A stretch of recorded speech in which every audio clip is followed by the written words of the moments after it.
to think that I saw it on Mulberry Street by Dr. Seuss. And to think that I saw it on Mulberry Street by Dr. Seuss. When I leave home to walk to school, Dad always says to me, Marco, keep your eyelids up and see what you can see. And when I tell him where I've been and what I think I've seen, he looks at me and sternly says, your eyesight's much too keen. Stop telling such outlandish tales. Stop turning minnows into wells. Now what can I say when I get home today? All the long way to school, all the way back, I've looked and I've kept careful track. But all I've noticed, except my own feet, was a horse and a wagon on Mulberry Street. That's nothing to tell of, that won't do of course, just a broken down wagon that's drawn by a horse. That can't be my story, that's only a start. I'll say that a zebra was pulling that cart.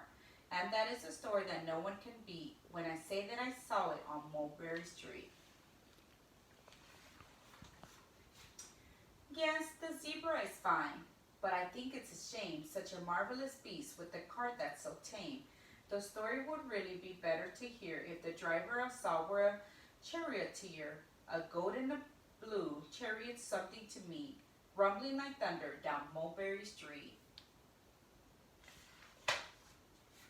No, it won't do at all. A zebra's too small. A reindeer is better. He's fast and he's fleet, and he'd look mighty stark on an old Mulberry Street.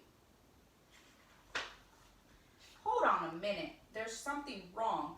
A reindeer hates the way it feels to pull a thing that runs on wheels. He'd be much happier instead if he could pull a fancy sled. A reindeer and sleigh? Say anyone could think of that. Jack or Fred or Joe or Nat, say even Jane could think of that. But isn't it too late to make one little change? A sleigh and an elephant, there's something strange. I'll pick one up with plenty of power and size. A blue one with plenty of fun in his eyes. And then, just to give him a little more tone, have a Raja with rubies perched high on a throne. Say, that makes a story that no one can beat when I say that I saw it on Mulberry Street. But now I don't know, it still doesn't seem right.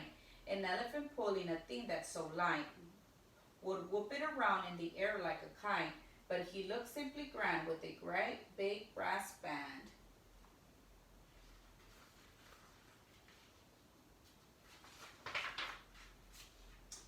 A band that's so good should have someone to hear it, but it's going so fast that it's hard to keep near it.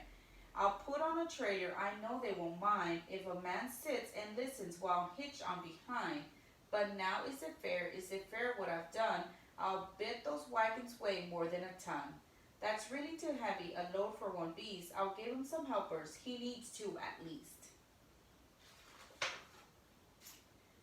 But now what worries me is this. Mulberry Street runs into bliss. Unless there's something I can fix up, there'll be an awful traffic mix-up. Oh, the traffic mix-up. It takes police to do the trick, to guide them through where traffic's thick. It takes police to do the trick. They'll never crash now.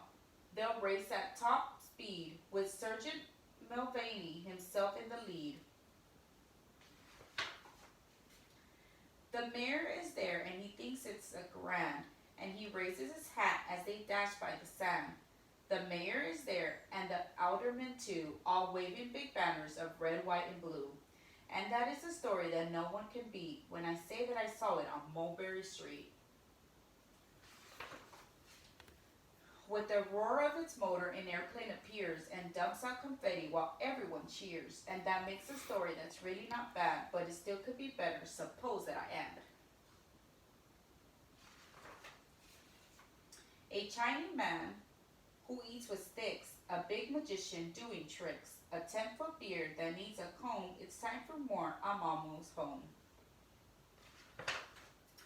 I swung around the corner and dashed through the gate. I ran up the steps, and I felt simply great, for I had a story that no one could beat, and to think that I saw it on Mulberry Street.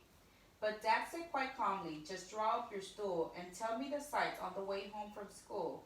There was so much to tell I just couldn't begin. Dad looked at me sharply and pulled out his chin. He frowned at me sternly from there in his seat. Was there nothing to look at, no people to greet? Did something excite you or make your heart beat?